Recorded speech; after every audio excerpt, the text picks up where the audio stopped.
So this game's called Forza Street, and it came out on Android, and I'm not sure if it's out on iOS, but to be honest, I don't really care. It's just another one of those mobile games. It was originally called Miami Street and came out on the PC, I believe, mid last year, around May, I think. Yeah, basically a year ago. And I didn't give it any interest, didn't really care about it when it was rebranded as Forza Street. I'm only doing this video just because you got a free car with the Samsung thing, so I thought, well, okay, I'll do that. And actually, now that I think about it, Xbox achievements, there's that too. So I figured, well, I'll give it a shot, really, because Xbox achievements are a nice incentive to at least try something. And it turns out that this is literally it. You get different cars, but they don't handle any differently. They don't drive any differently. They might have the startup be a little bit different. But this is the entire game. This is literally it. So why am I doing a 10-minute video on it? Well, I don't know. I figured I'd at least go through the start of the game, so you see what you get yourself into, on the off chance that you do want to play this. But the rest of this video is just going to be just me ranting about how bad this game is, really. It's literally, it's nothing. You just tap a button. One button in the gameplay, and that's it. That's literally it. Yeah, it's not great. It's surprisingly big. It's 1.7 gig on Android for some reason. Let me actually check, because I have an iPhone. I actually have an iPhone 6. It's my mother's one. And I can probably check if Forza Street's on this.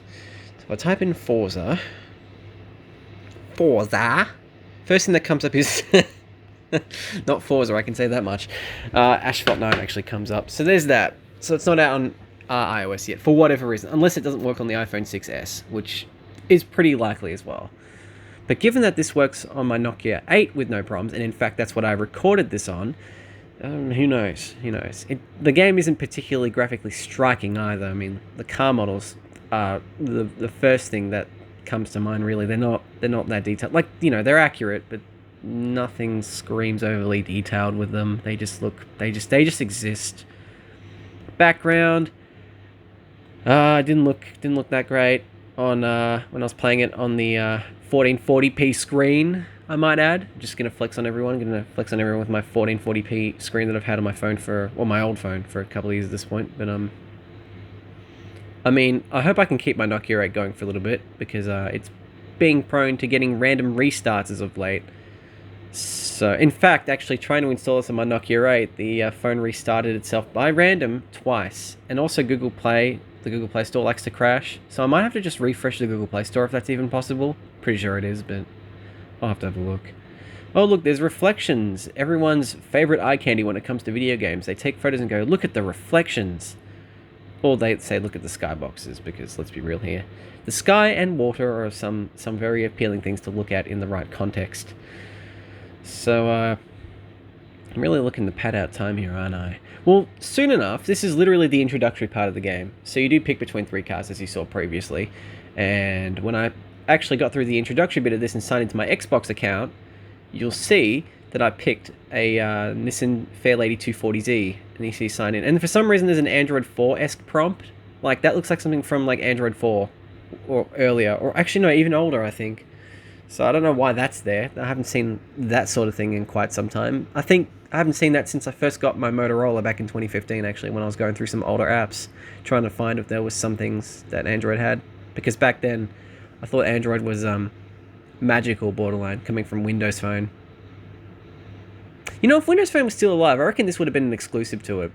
I reckon it would have, considering this was only on the Microsoft Store for quite some time. And it was not a Forza game at first, it was Miami Street. They literally I can't get over the fact they literally just rebranded it. I mean, it gets you exposure, sure. And then, see, look, achievements, there you go. That's a good incentive. That was 50 gamer score, by the way. Even though this was all done on the same day. I logged on, first time around on my Samsung at like 12:30 in the morning, and then my Nokia at 1. I don't get it. And there's hardly anything ultimate about this either, because as you've just seen, there is just, yeah, okay, so this guy is a Silicon Valley guy. Cool. We've got Jamila Rai. Okay, cool, whatever. I mean, and Tiberius Bark. Oh, yes, the Boomer is an extreme sports filmmaker. I guess bungee jumping was around when you know, he was a youngin. So I guess cool. Yeah, I'm not gelling with the art style either, if I'm going to be honest. Actually, the cutscene art style conflicts with the actual game art style too, now that I think about it, so that's interesting. And then you just get this, which is the mobile game standard. You have to upgrade your car above a certain level, and then you can breeze through it. And the game will be a grind. And if you take some time, you probably get something. Like with Asphalt 9, you probably get something out of it. I had a bit of fun. I've had fun on that game occasionally. But here, there's nothing to have. There's nothing, no fun here. No fun here, go away. I mean, I do like the look of that Nissan, but newer Nissans are crap. So I'm just going to bask in the glory of that. If I ever see, and then it's just changed. The start thing is more finicky now, and it's more sensitive for some reason, because, haha, psych, we've hooked you in. We've hooked you into this. You cannot escape. You're stuck playing this game forever for the Xbox achievements. And press one button and look at cars with weird cinematic angles. Does that sound appealing to you? I didn't think so. I genuinely didn't think so. I mean, the cameras are cool.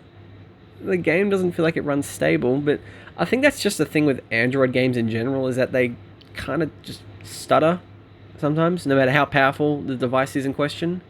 Because my Samsung is a step up from the 8, but the 8's still pretty formidable on its own right. And plus it's a 16:9 screen, so I can record these and upload these effortlessly without any like edits or anything like that. So that's good. So I'm just rambling.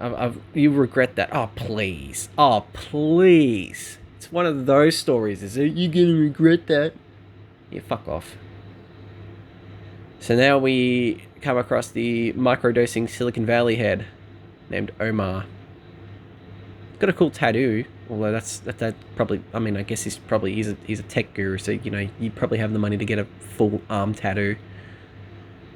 I'm genuinely not vibing with the art of this game at all. There's just nothing appealing going on here. It's really wow. Yeah. It's disappointing, really, that. But I guess it does say a lot though, because really, Forza Horizon 4 was going towards a weird live service grindy thing anyway, and I love that game. But I love Horizon 3 more, even though I've spent a lot more time on Horizon 4, but that's mostly because I wanted to get the new cars. And to be fair, they do give you new routes to drive on, even on the same roads. They do give you new routes, and it's fun. It's interesting because you get to drive new stuff and, you know, try different track layouts and stuff like that. But it doesn't excuse some of the more grindier crap that they did earlier on. It's a bit better now, but you know, it doesn't excuse it. Here, on the other hand, well, this is just 1.7 gigs of just trash, of waste, of garbage disposal. It's just really disappointing. And as you'll see at the end, this isn't the worst part of it. All this, you know, this is all awful. But it does get worse. Because for one thing, you would think that you could play this whenever you feel like. You could at least log in. You can, you know, play for an hour if you absolutely wanted to, which I severely doubt anyone would want to. And then, you know, you wouldn't have to wait. You could, you know, if you go, okay, I've got to do some 5 minutes, you know, and I can continue back and play it for another hour. Well, I hate to be the bearer of bad news. The loading screen's pretty quick, actually. I might give him that. But there's basically like a fuck off punishing timer as well. Like there's something like 3 different currencies. There's the fuck off, fuck you for enjoying the game timer up on the top towards the center, just on a little bit on the right. That basically just tells you fuck you, you know, that bullshit, and then just 2. It's just a cliche mobile game. Just don't even give this a shot. Don't do what I did and waste 1.72 gigs of data for this crap. So yeah, that's the end of this video, folks. Thank you so much for watching, and I shall see you all in the next video. See you later.